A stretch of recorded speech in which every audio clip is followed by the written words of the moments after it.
Narcissism is attractive to women according to scientific consensus and anecdotal observation.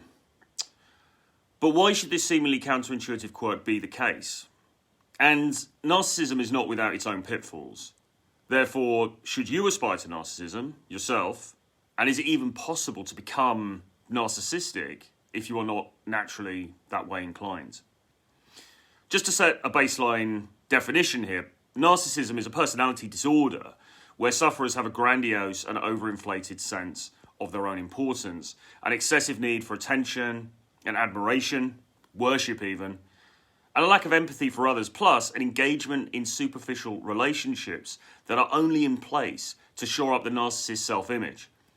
Basically, narcissists are firmly of the belief that they are brilliant and special, perhaps because of their talent, looks, or intelligence, or whatever else, and that pretty much everyone else is inferior to them.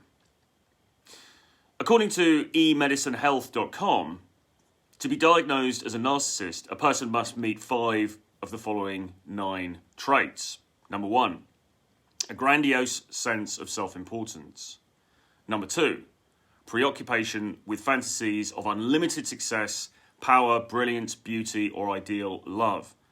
Number 3, the belief that he or she is special and unique and can only be understood by or should associate with other special or high-status people or institutions.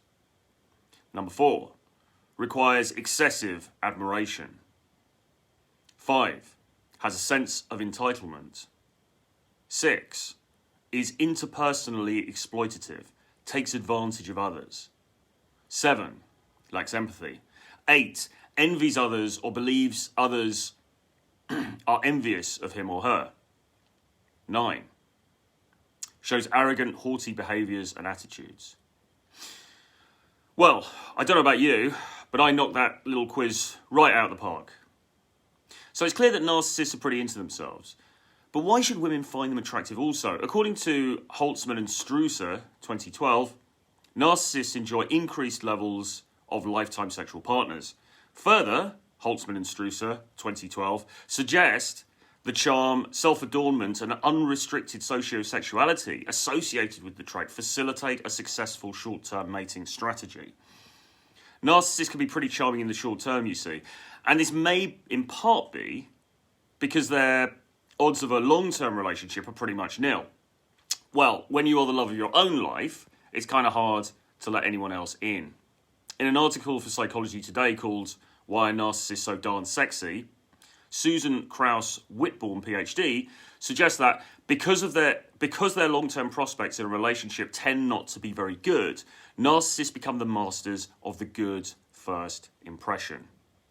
Superficial attraction skills, you see, chaps, which interestingly is pretty much how you might define game. In fact, you could make the case that learned attraction skills are in part about aping what the narcissist would do naturally. Certainly, when I teach students, one of the things I'm always trying to impress on them is that, in the nicest way possible, they have to think that they are God's gift. There is no value in walking into an interaction with a beautiful Russian woman filled with tremulous self-deprecation. You'll be eaten alive. If you're going to make the approach anyway, then why not do so with cocky, almost arrogant self-assurance? The worst that can happen is you get rejected, which will almost certainly happen anyway if you act like a simpering buffoon.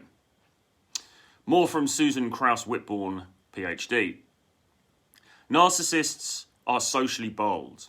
They exude that air of self-confidence and assurance which others find so attractive. People who are convinced of their own greatness often, at least at first, convince us. This is key. Your own self-belief carries far more weight than you might think. If you want proof, look no further than the live videos I made with James Tusk and our student King Cole in St. Petersburg, Russia. Here was a man with arguably limited inherent value who, through the strength of his own self-belief alone, was able to beguile and charm some extremely attractive women. I'm not suggesting that Cole is a narcissist himself, just that his example is a testament to the power of self-belief. Narcissism can be a poisoned chalice, though. Narcissism sits in a 5-star hotel room in splendid isolation, talking to strangers on the internet via a webcam or through the written word. At night, a girl may come by for a while. She will throw off her shoes and coat, play some of her local music, and dance for the narcissist in bare feet, while he sits back in his chair and thinks, how extraordinary that at my age I should be living this life. The girls are doubtless wonderful people in their own right, but in this context, they exist merely to support the narcissist's conception of himself. They dance before his throne, crowning him the renegade king of his imagination night after night. And then the fairy tale ends as her carriage, a Yandex or Uber, arrives to whisk her away. Alone in his hotel room, once again, the narcissist looks in the mirror and feels nothing. His life is neither better nor worse than before. These other incidental characters dance across his stage nightly as extras in the movie he is making of his own life. A movie which, frankly, he doesn't care whether anyone else will like or not, because it is his movie, and only he is important in this self-conceived universe. You push everyone away in the end. People you have known for years, who have known you intimately, or so they thought, are eventually discarded, sometimes cruelly and abruptly, because the narcissist ultimately must be alone. No one else measures up, and no one else can ever truly understand. And the presence of another over the long term is impossible precisely because it punctures the narcissist's sense of himself as special and different and unique. No one can maintain that in the dull, unforgiving face of domesticity, you see. Think how I must have suffered during lockdown. You can only imagine. And yet, and here is the paradox, it is precisely the narcissist's self-absorption, the superficial charm that he must necessarily develop in order to keep recruiting new dancers to his stage, that draws some to him like a magnet. And so he nurtures these traits. They become more important to him, more pronounced, rather than less, over time. Is it possible for you to become a narcissist if all this sounds foreign and strange? Being honest, almost certainly not. What you can do is learn to mimic some of the tendencies of the narcissist. This is something I teach in my Charisma and Dating Academy course. But you cannot, and probably would not, want to conduct the requisite neurological rewiring on yourself that would deliver you to true narcissism. The important thing is that you recognize and understand the dynamics at play, and specifically that you can see how what might widely be deemed as a negative personality trait by society has counterintuitive worth in the sexual marketplace.